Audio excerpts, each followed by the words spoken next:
Sneed Coding Solutions, and we're going to do a quick overview of the MeanJet M6 main screen. This will be the main screen when you power up that you see here. The message that you will see is a standard default message that comes programmed on the printer.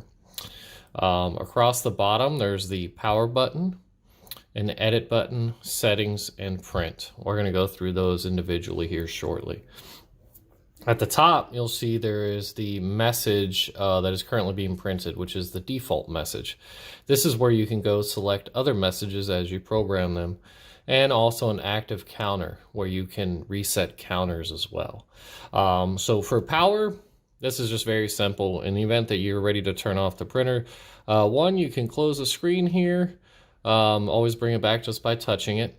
And you can also do the shutdown. It will ask you if you want to shut down. For creating messages, you go to the edit and hit edit single file.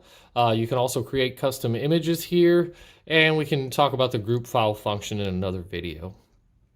Settings, you have your system settings first.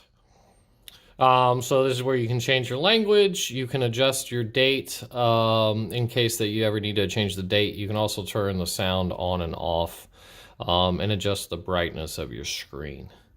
So you do that in there. Print settings. This is where you're going to be able to do a few things. You can adjust on the cartridge whether you shoot out of the left or the right nozzles. You can adjust the boldness. That's going to be this gray function right here. When we're printing black ink, we like to leave that on 1. If we do a white or yellow ink, we will usually bump that to a 2 or a 3.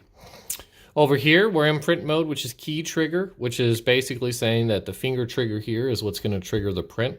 That's typically what we want. The speed function you're not going to adjust because we're using the encoder on the handheld unit.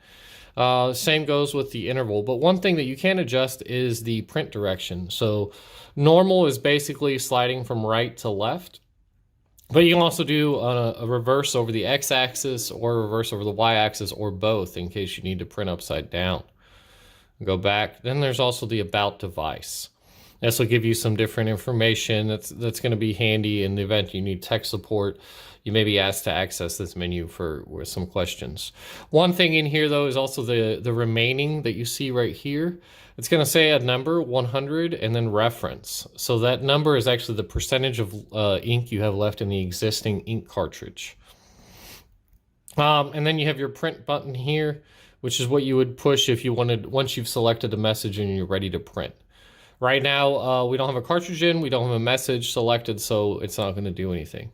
At the top is your message browser. You access this here, and then this is going to be where you select your messages that you can store. So you can select one at a time from here. Right now there's only one for us to select, so we hit OK. You can also access, in the event you had a USB drive, you could plug that in and access messages off of there. So that is the basic overview of the main screen, and we'll be doing some more videos on how to create messages and otherwise. Thank you, and have a nice day.